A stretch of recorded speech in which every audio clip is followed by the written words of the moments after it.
welcome back. In this video, we're going to really take a deep dive and focus on the Ascension campaign. Right, the Ascension campaign. We've already talked indoctrination, we've talked engagement. The next phase is Ascension. So what are we focusing on in the Ascension campaign? Well, just like the previous two, one of the keys we want to make sure we never forget is to reference the previous positive action.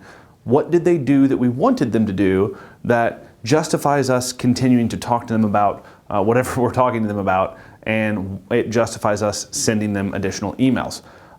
We're overcoming or inoculating against known objections because we're asking them to do something else. Now, what you'll find is that Ascension and engagement are actually two sides of the same coin. There are so many similarities and nuances that make them almost identical.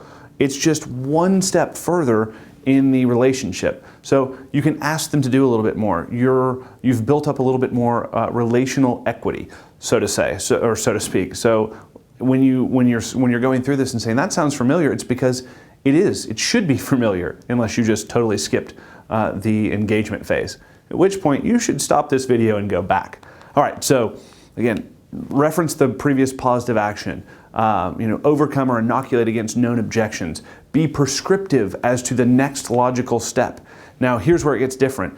We're really going to focus on turning ordinary buyers into multi-buyers, moving them down that customer journey from just someone who's converted or purchased once into multi-purchase, and ideally start the process and moving them into the promoter phase, whether it's passive or active or passive promotion of you or your brand.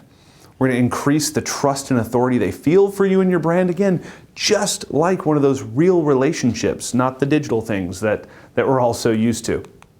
And we're going to ascend them from a customer into a raving fan. Right, ascend them from a customer into a raving fan. So remember, where in the engagement, we were really focusing on people that had subscribed but had not converted. In this phase, we're focusing on people who have converted but haven't ascended. So maybe they're stuck somewhere in between convert and excite, right? So maybe they haven't quite been excited enough to ascend. So we're really focusing on these sections in the Ascension campaign. All right, so that's where we're at in the customer journey. But first, before we start diving into the actual campaign, I want you to remember the two questions. So remember the two questions from the engagement campaign, because remember, two sides, same coin. A lot of similarities. You still have to answer these questions. Question one, what is the next step I want them to take? And question two, do I have any reason to believe that they're ready to take that next step? So in the engagement campaign, you may have said, it's totally appropriate for me to go from, hi, I just met you, to an upsell campaign. Now that may have changed when you went from initial purchase to Ascension. We may now have gone from initial purchase to marriage. Right? The next logical step may be a big one. So we may not be able to go upsell. We may have to go upsell, nurture, right? You need to know what that next step is and what you need to ask them to do. So I have another question for you. Another question, this is a big one based on one of the examples we had earlier. Do I have anything else to sell them?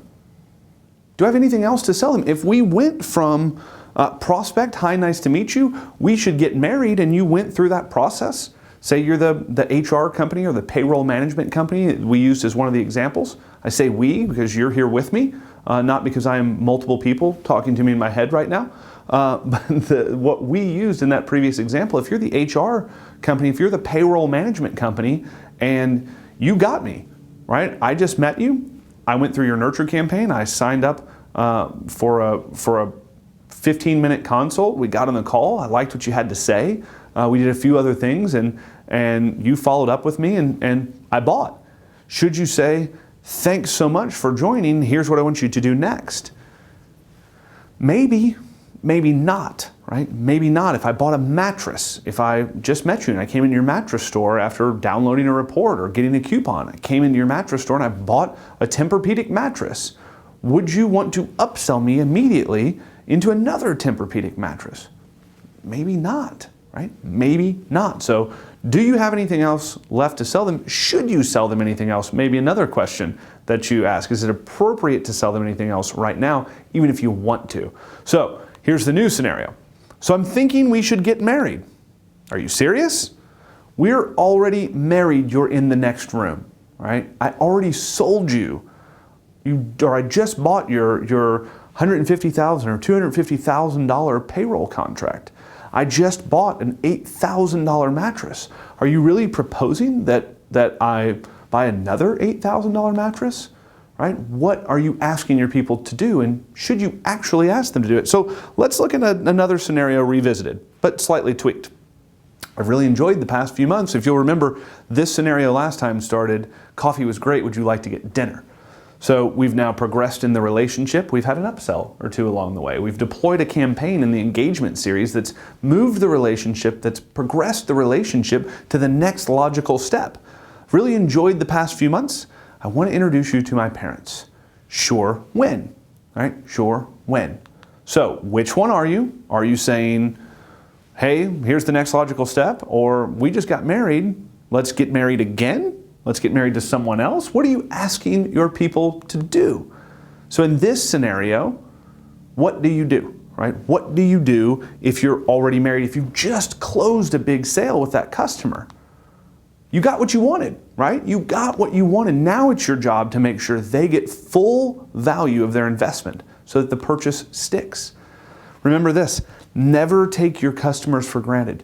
Never immediately move on once you've got what you wanted, especially if you're in the enterprise level sale. Now, are there circumstances and scenarios where you can do this because the next sales or buying cycle is long? Sure there are, but it's short-sighted. If you sell me a mortgage for my home, knowing that the average person moves or buys a new home every 6.5 years, give or take, is it okay for you to say, well, close that one, on to the next one, don't have to worry about him. More than likely by the time the next mortgage rolls around, hell, maybe I'll be in a new business. Not if you're a successful mortgage broker, right? Not if you're successful at relationship. People in the service industry, mortgage brokers, they get this. They have to figure out a way to stay present in your mind. They have to be there either for referrals, right? Because you've had a great transaction, you become a promoter, either for referrals or for the next time you buy a home, right? The next time you buy a home, ideally you want to come to them, or your friend says, hey, we're thinking about moving. You say, you know what? Bill got me a great deal on my mortgage. It was a terrific process. I'd love to intro you. I bet he can do the same for you. So never take your customers for granted. That being said, what do you do? What do you do after someone has gone in and built a nurture campaign? After someone has bought an enterprise level solution? That's what we're going to dive into in the next video. We're really going to break down a nurture campaign structure after a major purchase, after getting married. So I'll see you in the next video.